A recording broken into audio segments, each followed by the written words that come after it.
알레루야. 안녕하세요. 전 알렘TV의 알렘 목사입니다. 오늘 이 시간은 목사가 힘든 이유에 관한 이야기를 해보겠습니다. 성도들이 생각할 때는 목사는 그냥 설교 준비만 잘 하면 되는데 왜 그렇게 맨날 힘들다 이야기하느냐 그렇게 생각할 수 있잖아요. 그래서 이제 어떤 분이 이제 문의를 하셨어요. 목사님들을 좀 이해할 수 있도록 목사가 왜 힘든지 좀 알려달라. 생각을 해보니까 뭐 그럴 수 있겠다 생각이 들어서 이제 한번 말을 해볼까 합니다. 조건이 있는데 그게 뭐냐면 일반적으로 정통적인 헌신적인 목사님들, 여러분이 상상하는 그 목사상에 있는 사람들이고 또 그분들이 사역하는 교회가 보수적인 정통적 교회라는 게 조건이에요. 왜냐하면 이렇게 아니면 이게 성립이 안 될 수 있거든요. 보통 일반적으로 우리가 상상할 수 있는 교회와 목사님일 경우에 이게 가능한 거지, 목사가 쓰레기이거나 하면 이거는 해당이 되지 않습니다. 자, 그러면 이제 첫 번째 근무 시간이에요. 보통 목사님의 공식 근무 시간은 9시에서 6시입니다. 근데 새벽 기도가 있죠. 수요, 금요, 밤 예배가 있습니다. 그리고 주일 예배가 있죠. 월요일 날 쉰다고 이야기하는데 못 쉽니다. 절대로 못 쉬어요. 쉬는 날은 거의 없어요. 사실 저 같은 경우도 월요일이 왜 쉬는 날인지 지금까지 이해를 못합니다. 왜냐하면 뭔가가 쉬려면 그 다음 날이든 뭐든 할 게 없어야 되는데, 아니면 그냥 가서 바로 하면 되는 게 있어야 되는데 내일 새벽 기도잖아. 근데 어떻게 쉬어? 말이 안 되는 거예요.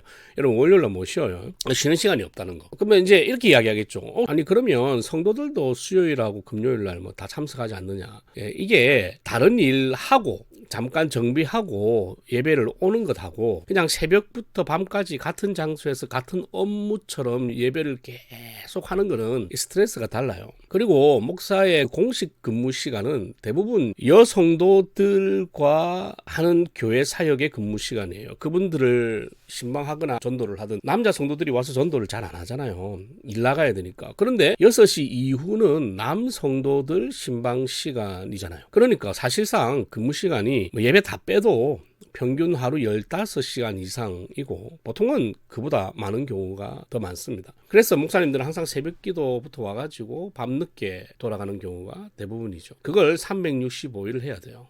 두 번째, 설교. 여러분, 공예배는 보통 이제 주일 낮, 주일 오후 또는 저녁, 그 다음에 수요일, 금요일 밤 설교잖아요. 여기는 진짜 목숨 걸고 준비를 하거든요. 그냥 설교 한 편이 논문 한 편 정도 낸다고 보시면 됩니다. 그리고 새벽 기도나 그 외 부서 설교 같은 경우는 소논문 한 편 정도 쓴다고 생각하시면 돼요.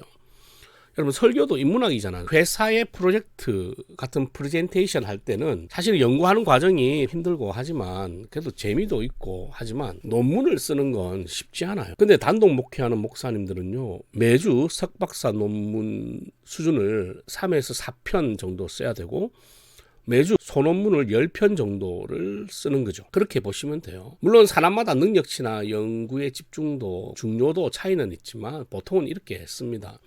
그러면 1년이면 얼마나 많을까요? 목회 30년 가량 한다고 보면 매주 수준을 떨어뜨리지 않고 같은 퀄리티로 써낸다는 게 굉장히 어렵습니다. 설교가 어려운 거는 따로 좀 해야 될 것 같아요. 그리고 이게 논문을 한 번이라도 낙제를 하거나 잘못 쓰면 그냥 끝난다는 거지. 예를 들어 설교를 다 잘하다가 한 15년쯤 와서 한 번 실수했어, 말 잘못했어, 그러면 그 사람이 교회에서 쫓겨나는 근거가 되거든요. 그러니까 어떻게 하든지 매주 평균 이상의 성과는 내야 되는 거예요. 그리고 주일날 예배 설교는 보통 2, 3주 전부터 준비를 한단 말이죠.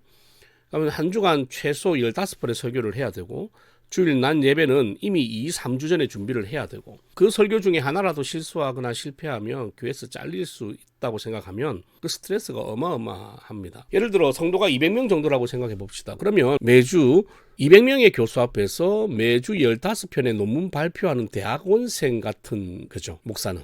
여러분들은 그냥 은혜 받는다고 앉아있지만 사실은 다 평가하잖아요. 그게 진짜 어려운 부분입니다. 세 번째, 휴가와 쉼. 대부분의 교회는 휴가를 주는데 사실 휴가가 아니에요. 휴가라도 해도 쉴 시간이 없습니다. 왜냐하면 또 주일 설교 준비를 해야 되기 때문이죠. 그러니까 새벽기도 가면서 설교 준비를 하는 거냐, 새벽기도 안 가고 밤새도록 설교 준비를 하는 거냐, 뭐 그 차이입니다. 그래서 설교가 있는 이상 목사는 쉴 수가 없다. 그래서 뭐 설교는 모든 쉼을 빼앗아가는 도둑이다, 뭐 이런 이야기도 합니다. 그렇다고 행복하지 않은 건 아니에요. 설교하면 감사하죠. 설교할 수 있다는 것 자체가 감사하지. 근데 힘든 이야기 하나니까 왜 힘든지, 이게 왜 어려운 건지를 지금 설명하는 겁니다. 네 번째, 사택.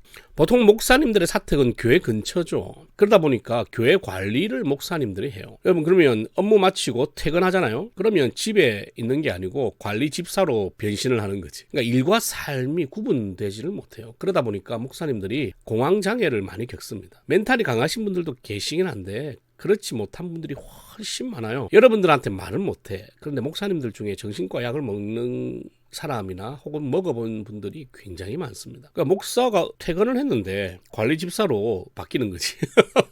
이게 말이 돼요. 자, 다섯 번째, 사례와 헌금. 여러분, 대형 교회가 아닌 이상 보통 평균 사례로 보면 연봉 3천만 원은 잘 넘지 않아요. 그런데 헌금은 최소 5손가락 안에 들어야 되거든요. 여러분들은 재정부를 잘 안 하면 몰라요. 그런데 대형 교회가 아닌 이상, 막 부자들이 엄청나게 많지 않는 이상은 일반적인 교회에서는 목사가 최소 5손가락 안에 헌금이 들어야 돼요. 근데 이거는 아무도 시키진 않는 거야. 근데 그렇게 해야만 살아남을 수 있어. 그게 한국 교회의 역사와 전통이거든. 이거는 목사 사이의 암묵적인 헌신의 룰 같은 건데, 특히 절기 헌금은 보통 11조를 하거나 아니면 절기 헌금만큼은 1등을 해야 되거든요. 최소 11조야. 그러니까 한 200명 되는 교회도 어떤 목사님들은 절기 헌금은 100만 원씩 해요. 자기 사례는 200만 원인데. 아니면 최소 11조는 해야 된다니까. 그러면 절기를 적게 잡아도 부활, 맥추, 추수, 성탄, 송구 총 5번 정도잖아요. 그럼 11조를 총 15개월 이상을 하는 거지. 거기에 감사헌금, 성교헌금, 건축헌금 이런 거는 가장 많이 내서 모범을 보여야 됩니다. 그러다 보니까 아니 적당하게 살 만큼 주는 것 같은데 왜 맨날 돈이 없다 하지? 헌금으로 다 내니까. 왜 성도들은 모르냐? 재정부만 알고 있는 거죠. 그런데 그 재정부들도요, 나쁜 인간들이 많아요. 재정부에. 그러다 보니 그런 건 절대 이야기하지 않습니다. 예, 뭐 이야기할 필요도 없지만 도리어 뭐 목사를 돈으로 더 압박을 하는 게 재정부다. 자, 그 다음에 6번째, 신방. 예, 낮에 신방 갈 수 있는 사람이 정해져 있고 밤에 신방 갈 수 있는 사람이 정해져 있잖아요. 그러니까 이걸 자세하게 말할 수는 없어요. 근데 제가 만난 사람 중에 신방에 관한 가장 잘 이해하고 있다라고 생각되는 직업군이 있었거든요. 바로 보험왕들입니다. 일반적인 보험석에서는요, 목사의 신방을 이해 못해요. 그런데 각 지역의 보험왕들을 만나봤는데 와, 이분들은요 우리의 사정을 너무 잘 알아. 그래서 막 위로가 돼. 말만 해도 위로가 되는 거야. 그러니까 무슨 말이냐면 매일 보험왕처럼 신방 다닌다고 보시면 된다. 이건 자세하게 이야기하기는 어렵습니다. 어차피 이야기해도 여러분은 이해 못해요. 그러나 보험왕들은 이해할 수 있다. 7번째 어려운 게 장례 때문이죠. 결혼은 그나마 일정을 맞춰서 가잖아요. 근데 장례는 시기가 없습니다. 여러분들은 뭐 장례 나면 못 가면 그냥 돈만 보내면 되지만 목사는 무조건 가야 되잖아요. 장례는 시기가 없어. 한번 장례가 나면 최소 위로 예배, 입관 예배, 위로 예배, 발인 예배, 하관 예배, 위로 예배를 가야 돼요. 그러니까 장례 한 번에 최소 3번에서 6번의 예배를 드리는 거예요. 근데 평균은 보통 6번이거든. 근데 장례는 한 번 터지면 연달아 터지는 경향이 있어요. 그러니까 왜 그런지는 모르겠는데 그래서 목사들끼리는 와, 왜 자꾸 혼자 안 가고 같이 가려고 하는가 이 싶을 때가 많습니다. 특히 장례가 생기잖아요. 그러면 모든 일정과 계획이 다 무산돼요. 장례가 최우선이거든. 목회에서 장례가 최우선이에요. 그러다 보니까 개인적인 약속, 일정 미리 정해가지고 뭐 개인적으로 친구를 만나거나 지인을 만나거나 아니면 동기들을 만나거나 이 만남을 가지려고 하는 건 의미가 없습니다. 왜냐하면 장례는 시간도 시간이지만 장소가 전국 방방곡곡이잖아요. 제가 안양에서 사역할 때 전라도에서 한번 장례가 났는데 거기서 상주하지 않고 예배를 한번 드리고 다시 올라오고 그 다음날 내려가서 또 드리고 다시 올라오고 그 다음날 가서 발인 예배 드리고 이걸 반복한 적이 있다니까요. 그리고 장례는 이상하게 명절에 많이 납니다. 그래서 정확히 기억은 안 나지만 2012년부터 2018년 정도까지는 제가 명절 새러 고향 갔다가 한 번도 자본 적이 없어요. 왜냐하면 자려고 이불만 깔면 장례가 터졌다고 연락이 오거든. 그때 제가 어떤 실험을 했냐면 이제 가만히 있다가 밤 11시 반쯤에 이불을 깔려고 했어요. 엄마, 이불 깔까? 야, 이불 깔면은 전화 올 것 같은데 그러면 10분 있다가 한번 깔아보자. 그래가지고 10분 있다가 딱 까는데 아니나 다를까 전화가 왔어요. 목사님 누가 돌아가셨다고. 다시 짐 싸고 거제로 내려왔습니다. 그래서 거의 6년을 명절에 고향에서 잠을 자지 못한 경우도 있어요. 여러분 또 병원에서 돌아가실 경우에는요, 가망 없다고 진단받고 이제 돌아가실 때까지 매일 병원에 가서 예배를 드리거든요. 근데 제가 최대 14일을 매일 새벽 밤낮에 간 적이 있어요. 여러분 의사가 포기하잖아요. 그러면 잘 안 돌아가세요. 그러면 그 시간에는 아무것도 할 수 없어. 그럼에도 불구하고 장례가 우선이고 아픈 자가 모든 사역에 우선이다. 그게 목사다는 거예요. 여러분들은 뭐 아프면 한번 가서 그냥 병문안 가고 죽으면 그냥 가서 전문가면 끝이지만 목사는 그렇지 않다. 여러분이 모르는 사이에 맨날 병원에서 살고 있다. 자, 8번째 이제 업무. 보통 회사는 자기가 맡은 부서에서 자기가 맡은 업무만 하면 되잖아요. 뭐 그것도 힘들죠. 근데 목사는 위에 7가지의 사항을 다 한 것을 제외하고 찬양을 해야 돼. 여러분 찬양 앞에 나가서 그냥 하는 게 아닙니다. 그 다음에 가끔씩 연주도 해야 됩니다. 운전해야 되죠. 교회에 있는 모든 포스터들 목사가 다 디자인하는 겁니다. 그 다음에 교회에 있는 모든 관리, 에어컨, 가스 이런 거 다 점검하는 거 목사가 다 하죠. 교회 하수관 막히면 목사가 연락해가지고 다 뚫어야 됩니다. 그 다음에 사무, 교회에서 하는 모든 사무 있지 않습니까? 세무, 여러분의 기부금 영수증 이런 것도 다 목사가 떼는 거죠. 그 다음에 건축, 교회에 있는 모든 건물에 관한 것도 목사가 다 하죠. 교회 행정, 그 다음에 법적인 문제 이것도 다 목사가 합니다. 근데 이것을 거의 대부분의 분야를 매주 정기적으로 해야 된다는 게 문제야. 그러니까 이거는 설명할 수 없어. 이거는 며칠이 걸리거든. 그러니까 쉽게 설명하면 다양한 일이 있기 때문에 매 순간 머릿속이 복잡해요. 그래서 목사님이랑 이야기하다 보면 가끔씩 멍 때릴 때가 있지 않습니까? 그게 대부분 이런 것 때문이에요. 어제 했던 것, 지금 하고 있는 것, 지금 처리해야 되는 것, 내일까지 마쳐야 되는 것, 다음 주까지 해야 되는 것, 이것들이 그냥 사역이 머릿속에서 계속 같이 그냥 365를 움직이기 때문에 간혹 이야기하다가 잠깐만 하면서 멍 때릴 때가 있다. 그럴 경우에는 이해해주고 이렇게 말해주면 돼요. 목사님 혹시 전화할 때 있으면 지금 전화하십시오. 기다리겠습니다. 왜냐하면 이 사람하고 대화를 하고 있으니까 급한 전화를 못하는 거야. 받지도 못하고. 그 업무적인 부분이 너무 스트레스다. 9번째 총회, 노회, 시찰, 그 다음에 교역자회, 그 외에 많은 모임과 연합회들이 있다는 거. 교회 일도 이처럼 많아 죽겠는데 외부 일이 너무 많습니다. 아무리 작은 교회 담임 목사라고 해도 외부 연합회에서 맡은 사역이나 직함이 그리고 자신이 속해 있는 모임이 최소 5개에서 10개는 되거든요. 거기에서 오는 일들도 어마무시해요. 가끔은 제가 왜 이렇게까지 목사들이 모여야 돼? 라는 생각을 할 때가 있었어요.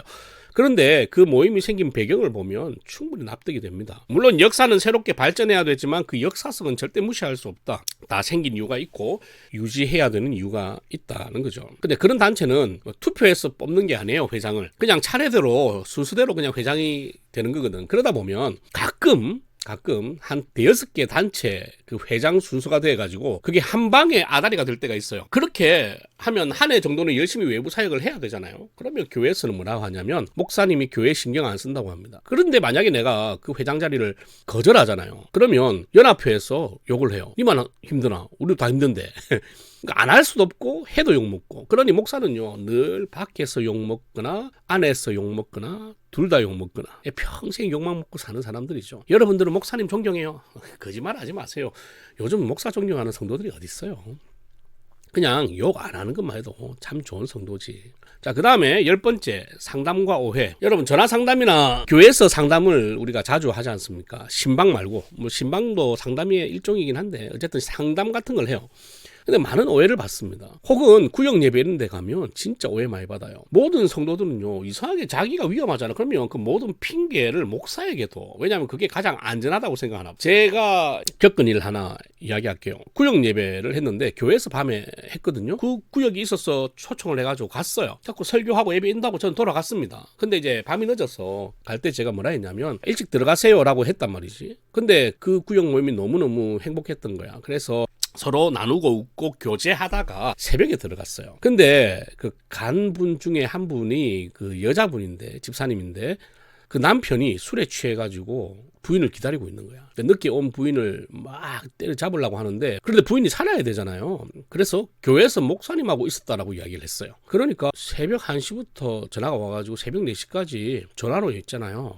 진짜 여러분들이 들을 수 있는 세상의 모든 욕을 다 들어요. 그리고 모욕을 듣습니다. 뭐라고 하냐면 자기 부인하고 몇 번 잤냐, 뭐 언제부터 만났냐, 이걸 술에 취해가지고 4시까지 욕하다가 이 사람이 잠들었어요. 제가 그래 이해하자 그래 우리 술에 취했으면 충분히 그렇게 오해할 수도 있지 라고 하고 이제 찾아봤어. 근데 그 인간도 집사야. 이런 미친 인간이 집사라고. 그것만 있는 게 아니에요. 여러분 자고 있는데 술에 취해가지고 새벽에 술값 좀 내달라고 와달라고 지금 돈 없다고 그래 가가지고 술값 내주고 데려오고 여러분 다 말 못하지만 여러분이 상상할 수 없는 일들이 목사는 겪거든요. 뭐 아들 실종된 것 같다고 신고해달라고 해서 신고해가지고 경찰서와 함께 전국 방방복고 아들 찾아다닌 적도 있었는데 결국은 그 집 근처에 있었고 진짜 아휴 그런 말도 마세요. 이런 일은 한두 번이 아닙니다. 11번째 성도들의 선입견입니다. 여러분 결국 목사는 갈 사람이다. 성도들은 이렇게 항상 생각을 해요. 목사를 보내주셨다라고 생각 안 하고 하나님이 목사를 임명시켰다라고 생각 안 하고 목사는 갈 사람이다 라고부터 생각을 한다고. 그러다 보니까 어떤 위기사안이 오잖아요. 그러면 성도들은 한순간에 목사에게 등을 돌리거든요. 목사가 교회에 대해서 잘못 가르친 것도 있죠. 근데 인간적으로 큰 배신을 당할 때가 너무 많습니다. 그리고 대부분 목사가 돈이 많다고 생각을 해요. 그러니까 돈 빌려달라는 전화 진짜 많이 옵니다. 근데 해줄 수 없잖아. 그리고 내가 교리적으로 신앙적으로 나의 신학적으로도 해줄 수 없는 요구를 너무 많이 해요. 근데 그거 안 해주잖아. 이런 사정 때문에 그건 안 됩니다. 그럼 교회를 떠나거나 목사를 쫓아내거나 욕을 하면서 다니죠. 나는 원칙대로 했고 나는 바르게 했는데 욕을 먹을 때가 많습니다. 12번째 사모. 여러분 성도들은 사모에게 기대하는 건 목사거든요. 근데 사모를 대하는 건 일반 성도처럼 대해요. 사모에게 막 대하면서 사모가 목사처럼 교회에서 살기를 원하죠. 이게 참 힘든데 뭐냐면 목사 혼자 공격을 받는 건 감당할 수 있어요. 근데 가족을 지키는 것은 목사가 불가능하거든. 목사는 가족을 못 지켜요. 왜냐면 내 없는 데서 공격하니까. 내 자식들을 공격하는 성도들도 있는데 내 자식들을 괴롭히는 성도들이 있다니까. 회사를 다니면 그냥 본인만 괴롭히면 당하고 집에 오면 모른 체 하면 되잖아. 그러면 그냥 가장의 무게 이렇게 생각하면 되는데 그 회사가 온 가족을 괴롭힌다고 생각해봐요. 여러분의 가족을. 여러분의 직장 상사가 여러분 자식한테 전화해가지고 너 아버지 쓰레기야 뭐 이런 이야기를 한다고 생각해봐요. 온 가족이 괴롭힘을 당하는 거 그게 힘든 부분이죠. 13번째 잦은 이사를 해야 돼. 목사는 짐이 엄청 많거든요. 근데 대부분 다 책입니다. 그래서 교회를 옮길 때마다 너무 힘들어요. 이사할 때 책이 너무 많아. 그 이사 비용이 많이 드는데 대주는 데도 있지만 안 대주는 곳도 있으니까 많이 어렵습니다. 자 결론입니다. 이렇게 생각하시면 될 것 같아요. 설교는 매주 수십 수백 명 교수 앞에서 15편의 논문 발표를 하는 대학원생이고 신방, 고객을 살피고 영업하는 보호망처럼 살고 근무, 자주 이사 다니는 군 간부 같은 인생을 살고 입장은 범죄자인데 기대는 성직자처럼 살고 월급은 성실한 편의점 알바 수준으로만 받고 그런데 헌금은 파이브 안에 들어야 되고 거기에 끊임없이 터지는 장례식까지 한 요 정도? 앞에 다 설명을 했으니까 크게 보면 한 요 정도 목사 편에서 목사가 힘든 이유를 설명하면 될 것 같습니다. 이게 답은 아니에요. 사람마다 다를 수 있고 어떤 분들은 또 차이가 있을 수 있죠. 하지만 아마 목사님들 지금 이 이야기 들으면 울 수도 있어. 아니 나를 이렇게까지 잘 이해해주는 사람이 있다니 하면서 여러분의 목사님 여러분이 보는 것으로 판단하면 안 돼요. 웃고 있잖아 맨날. 아니에요. 약 먹고 웃고 있을 수도 있거든. 그러니까 목사를 사랑해라.